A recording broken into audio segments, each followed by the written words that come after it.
નમસ્કાર, આપનું સ્વાગત છે ગુજરાતનો અવાજ ચેનલ ઉપર અને હું છું આપની સાથે પત્રકાર કાજલ સુવા. દેવભૂમિ દ્વારકા જિલ્લામાં ખેડૂત આંદોલનના મંડાણ થઈ ગયા છે. રાત્રિનો સમય છે ને આપ જોઈ શકો છો મારી પાછળ બધા ખેડૂતો બેઠા છે.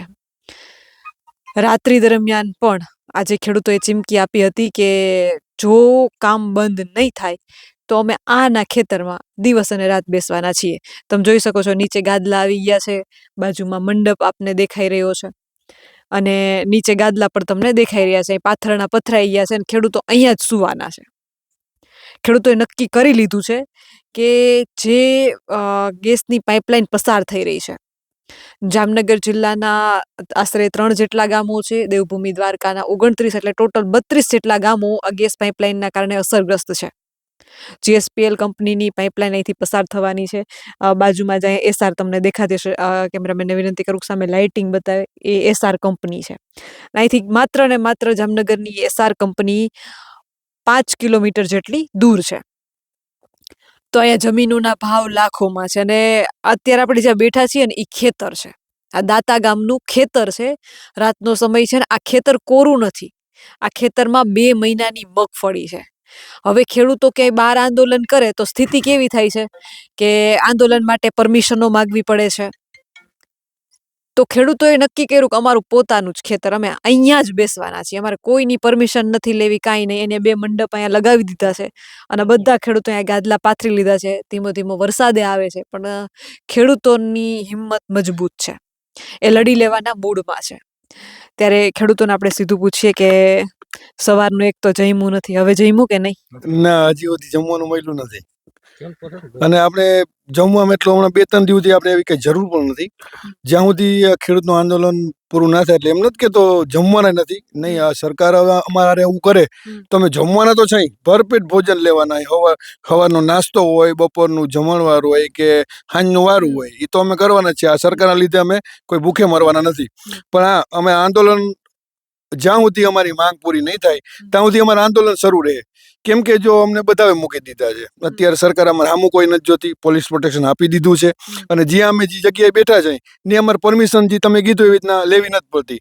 કેમ કે અમારે જો ક્યાંક જિલ્લા પંચાયતે કે ક્યાંય બેહવાનું થતું હોય, છાવણી લેવાની હોય, તો એના માટે અમારે પરમિશન લેવી પડે. તો પોલીસ સ્ટેશનમાં પરમિશન લેવી પડે, મામલતદારમાં લેવી પડે, એ લોકો હા પાડે, એપ્રુવ દી, પછી અમને પરમિશન મળે. તો આ જગ્યા અમારા ખેડૂત છે ને અમારા કોઈ ના કોઈ ખેડૂત ભાઈની જ છે. ભલે અમારું ગામ અહીંયાથી થોડુંક દૂર હોય પણ અમારી ખેડૂતોની એકતા આજી વખતે અમે એવી બતાવી છે કે આ સરકારને અમે અમારા ખેડૂત દ્વારા અમારા હકની માગણી, આપણે આમાં કોઈ એવું કંઈ છે ને, આ પેપર લીકનો મામલો નથી કે આ કોઈ કંપનીમાં કોઈ છોકરાઓને કે મોટા જે વ્યક્તિ છે એને જોબ દેવાનું કામ નથી. અમે અમારો હક માગી છે. તમે જેમ વાત કરી એવી રીતના અમારા હાલની જગ્યા છે એનો ઓછામાં ઓછો 40 થી 45 લાખ રૂપિયા વીઘાનો ભાવ છે. જેની અંદરમાંથી ગેસ લાઈન પસાર થાય ત્યારે એનો ભાવ અડધો થઈ જાય તો અમારી ઈ વળતર અમને કોણ દે? અને ખાલી અમને તો સરકાર 7,000 રૂપિયાની જ વાત કરી છે. તો આ અમને કોઈ રીતે પરવડે એમ છે નહીં. કદાચ સરકારને જે કરવું હોય એનાથી જે અહીંયાથી અમારા પ્રાણ કાઢી લે ને તો અમે તૈયાર છે, પણ અમારા ખેડૂત અમારે 1 ની 2 કરવાના નથી અને અહીંયાથી હટવાના અમે છે નહીં. બીજું કે આજે આખો દિવસ કેવો રહ્યો ને આખો દિવસ શું ઘટના બની?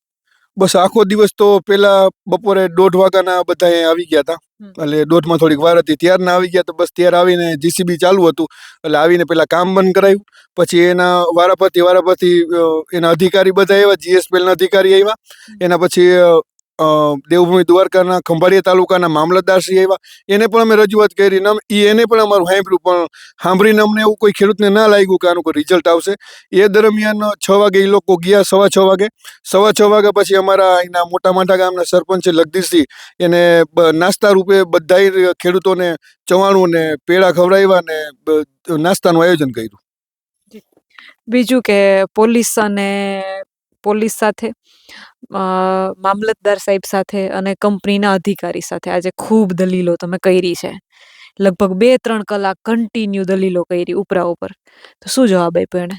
જવાબની અંદરમાં તો આપે ત્યાં હાજરમાં જતા એટલે એના જવાબની અંદરમાં કોઈ બધાને જો સાનુકૂળતા રહીએ ને એવો એને કંઈ જવાબ જ નથી આપ્યો, દિલાસો જ નથી આપ્યો. એ લોકો એમ કહે છે કે રિઝલ્ટ આવતા વાર લાગશે, કે કેસ ઉપર કેસ થાય. જો કેસ ઉપર કેસ કરતા હોય તો આજ વિચાર કરો, અમારી એજ 37 એટલે કે 37 છે, બીજા યંગ જનરેશનવાળા છે, અમુક ખેડૂતો મોટી ઉંમરના છે, તો હું બેન એ બધાય ગુજરી જાય, એની વારસાગત પેઢીને પછી દર વખતે આપણે કેસ જ લડવાનું રહે. કેમ કે કેસની અંદરમાં અમારા દેવભૂમિ દ્વારકાના ખંભાળિયા તાલુકામાં 2015માં પ્રોમોગેશન થયું હતું ને, ત્યારની અરજી 25,000 પેન્ડિંગ છે. એનું હજી સુધી કે કેસનું નિવારણ આવ્યું નથી. એટલે વાંધા સહિતે હવેથી અમે જે એમ કહેતા હતા વાંધા સહિત તમે અરજી લ્યો ને 7,000 રૂપિયા તમે પૂરું કરો, હવે અમે એ પણ કરવામાં નથી. બીજું કે હવે ખેડૂતોને શું કરવું છે, શું જોઈએ છે ખેડૂતોને? ખેડૂતોને અમારી માંગ એવી છે કે 2012ની અંદરમાં ક્રેન ઇન્ડિયા જ્યારે 37,500 ચૂકવતી હોય, હાલ જો સરકારની ગણિત પ્રમાણે અત્યારે તમે લેખો ને તો એનાથી 2 ગણા, અને સરકારે કીધું જ છે કે 2 ગણાના 10%, એટલે કે કમસે કમ અમને ગુઠાની અંદરમાં 90,000થી કરીને 1,12,000 રૂપિયા અમારી ગણિતથી થાય છે. જો વધારે માંગ તો અમે નથી કરતા, પણ આટલા તો અમારે પ્રોવાઈડ કરવા જ પડે હરેક ખેડૂતની અંદરમાં. કોઈ ખેડૂતને આપણે એવું નિરાશ નથી કરતા. કોઈક ખેડૂતોની જમીન 1.5 કરોડની આસપાસ છે વીઘો, કોઈક ખેડૂતની જમીન 10 લાખ રૂપિયા છે, કોઈક ખેડૂતની જમીન 20 લાખ રૂપિયા છે, બરાબર. પણ આ લોકો એવું કર્યું છે, આગળ જ્યારે લખિયા ગામ સુધી પહોંચાડી એના ખેડૂતોને રોકડા પૈસા આપીને આ મુદ્દો ફેરવી નાખેલો છે. બીજું કે આ મંડપનું ને ગાદલાનું બધું આયોજન ક્યારે કર્યું? આ મંડપનું ને ગાદલાનું આયોજન આમથી બસ કામ બંધ થયું ને પોલીસ અહીંથી ગઈ એટલે પછી હવે અહીં રહેવાનું તો નક્કી જ કર્યું હતું. રહેવાનું નક્કી કર્યું તો એટલે બધા ખેડૂત ભાઈઓ કહે કે આજ રાત આપણે અહીંયા જ રહેવી છે. બાકી અમારી જે કાર્યવાહી છે એ અમારે અત્યારે હાલ મીડિયામાં આપણે કહેવાની જરૂર નથી કે અમારે આગળ હું અમારું સ્ટેપ છે, કેમ કે એ થોડુંક સિક્રેટ રાખેલું છે, બરાબર. કેમ કે સામેવાળા પક્ષ પણ એની તૈયારી કરતા હશે, એટલે અમારી તૈયારી અમારે મોકૂફ રાખી છે. ગાદલાની વ્યવસ્થા કરું તો અત્યારે જો 20 ગાદલા આવી ગયા છે, ઓશિકા આવી ગયા છે ઓઢવા માટે, રજાઈઓ આવી ગઈ છે, અને થોડીક ક્ષણોની અંદરમાં અમે જમવાનું આવી જાય એટલે બધા ખેડૂત જમી લે અને પછી ભજન કીર્તનનો પ્રોગ્રામ કરવામાં આવશે. એટલે અહીંયા જ રામધૂન બોલાવી છે. હા, આજે નહીં, પણ હવે જ્યાં સુધી આંદોલન પૂરું ના થાય, હું તો એમ કહું છું ધારાસભ્યશ્રી, સાંસદ સભ્યશ્રી, અમારા જિલ્લા કલેક્ટર સાહેબ આ જગ્યાએ આવીને આંદોલનનું નિવારણ લાવશે ને ત્યાં સુધી અમારે આંદોલન અહીંયાથી જ કરવું છે. એના પશ્ચાત એને જે પણ અમારે યારે કરવું છે, કદાચ અમને અહીંયાથી લઈ જાય તો એ અમારું ખેડૂત આંદોલન હવે ઊભું રહેવામાં નથી. કેમ કે કદાચ લઈ જાય તો 50-60 જણા લઈ જાય, પણ કાલથી અમારી એવી તૈયારીઓ રહે, જે આપણે બહુ વધારે એની વાત નથી કરી, પણ તૈયારીઓ અમારી વધારે હશે.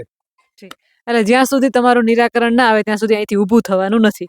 નહીં, ઊભું થવાનું મનોબળ કોઈ ખેડૂતનું છે જ નહીં. એક તો વાલોજી તમને કે જે દિવસના વાત કરી કે આજ વાલોજી ઉપરથી વરાતો નથી, બરાબર, અને અમારા એવી રીતના એ કર્યું છે, એટલે આંદોલન અમારે ફરજિયાત લડવું પડે છે. અને અમારી દેવભૂમિ દ્વારકા જિલ્લાની અંદરમાં આ પહેલી વાર અને મોટું આંદોલન થવા જઈ રહ્યું છે. કાલે અંદાજિત કેટલાક ખેડૂત ભાઈઓ ભેગા થઈ શકે છે? કાલે કમસે કમ 800 થી 900 ખેડૂતોનો તો અંદાજો છે, પણ વધારે પણ આવી શકે. મેં તમને જેમ વાત કરી થોડુંક સિક્રેટ રાખ્યું છે, એટલે બહુ વધારે નહીં, પણ આટલી સંખ્યા અમે દર્શાવી છે. બીજું કે આજે આખો દિવસ જે ઘર્ષણ થયું, આવું આંદોલન તમે આવી લડત કેટલા દિવસથી આપો છો? આજે અમારો બેન 17મો દિવસ છે.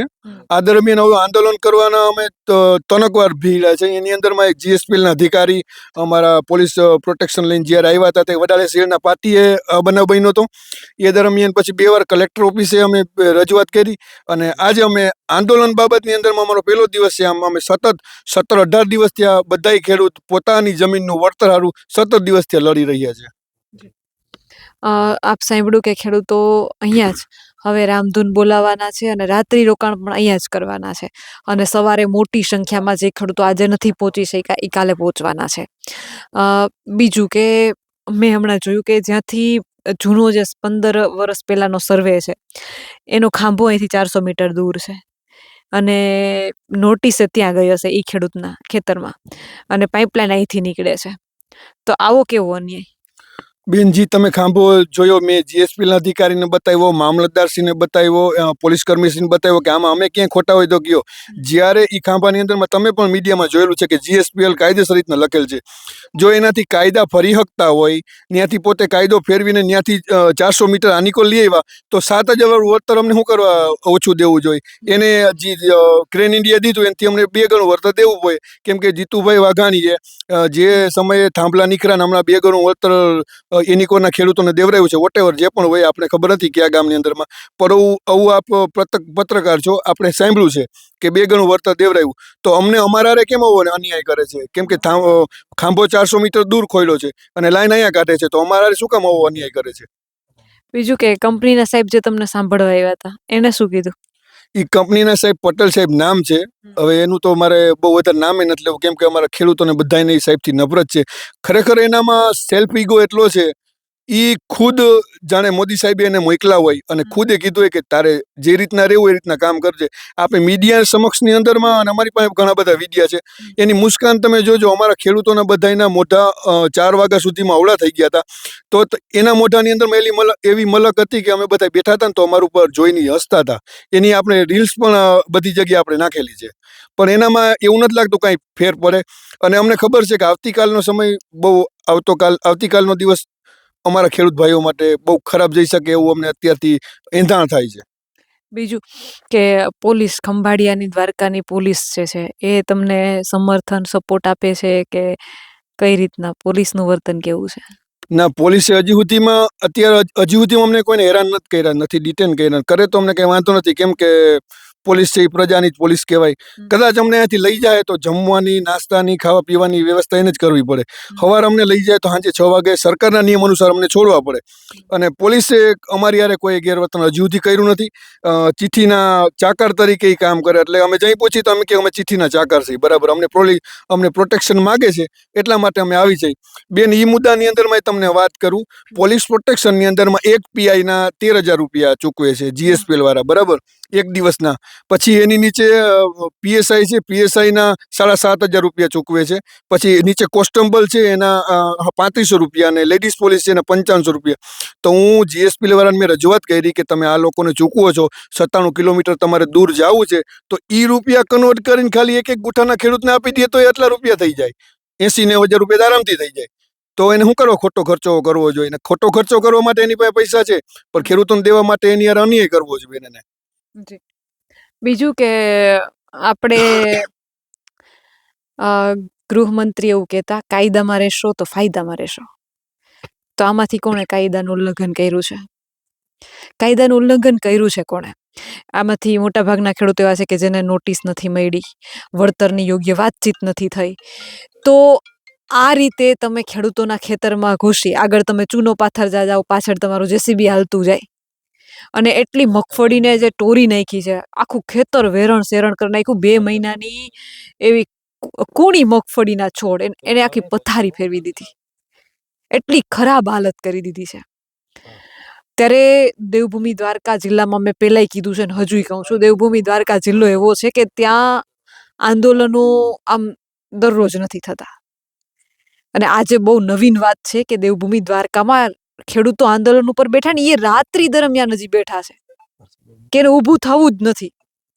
સવાર થાય, સાંજ થાય, જ્યાં સુધી એમનો નિર્ણય ના આવે ત્યાં સુધી એમને બેસવું છે.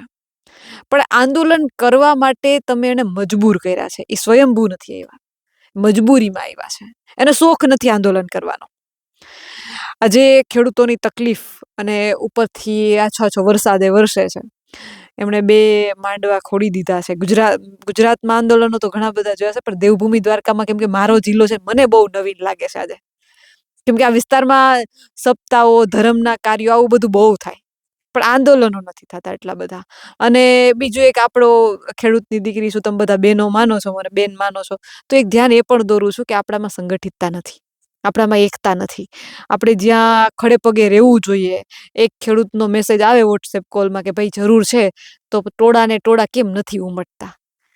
ખેડૂતોને આપણે કંઈ ખોટું નથી કરતા, આપણે કંઈ ખોટું કરવું નથી, કાયદાને હાથમાં નથી લેવો, કાયદાનું ઉલ્લંઘન નથી કરવું, કાયદા મુજબ જ રહેવું છે, ચાલવું છે. અને કાયદા મુજબ જે પ્રક્રિયા થતી હોય એ જ કરવી છે. પણ ખેડૂતોએ એટલું સહન કર્યું ને, ગજબનું સહન કર્યું છે. એટલે 8-10 દિવસથી તો ખેડૂતો મને ફોન કરે છે કે બેન, હવે છેલ્લો એક સોમવાર છે, આપણે જોઈ લઈએ. અમને સોમવારનું કીધું છે, સોમવારે એક વખત મળી આવીએ.